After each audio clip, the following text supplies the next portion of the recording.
Bosnia's railway lines are the main source of transportation for thousands of migrants trying to reach Europe.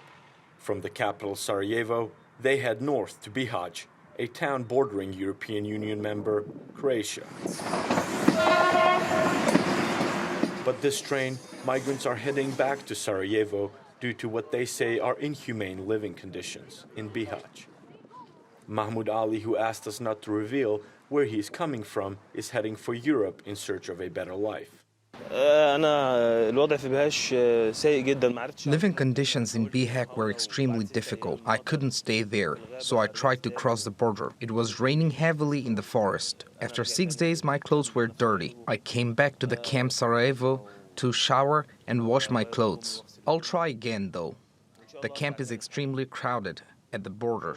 There is no room for more people. There is another camp in the mountains, but there is no water or electricity. You sleep under the open sky. The United Nations estimates that Bosnia is hosting 7,000 to 8,000 migrants. Camps provided by the government have been declared a humanitarian disaster by EU representatives and human rights advocates. The Bosniak member of the three-man presidency blames the lack of coordination on political infighting and xenophobia. The burden of the migrant crisis needs to be shared equally across all of Bosnia's territories. We have officials representing municipalities populated by Serb and Croat majorities who are rejecting the thought of establishing a single migrant camp in their localities based on where these people come from. But I will insist the burden be shared across all of Bosnia and Herzegovina.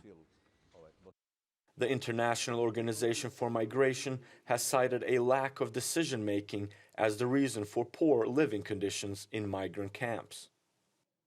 The problem, I think, of Bosnia-Herzegovina is that in a country like, let's say, Belgium or France, at some point there is someone at the central level who says, okay, I've listened to all of you, but these are the sites where we are going to establish this accommodation. And this is what is lacking in Bosnia-Herzegovina. The state the Council of Ministers has not asserted its authority to say, okay, we understand that nobody wants it, but we have to have it. Local media are carrying reports of xenophobic statements made by Serbian and Croatian members of the Bosnian government.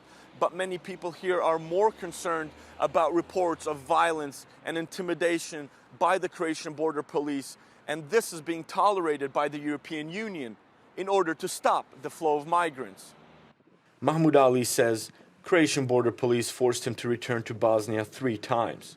For now, Sarajevo provides him with food and shelter, temporarily, until he tries again to beat the border, hoping to reach Europe. Semir Sejfovic, TRT World, Sarajevo, Bosnia.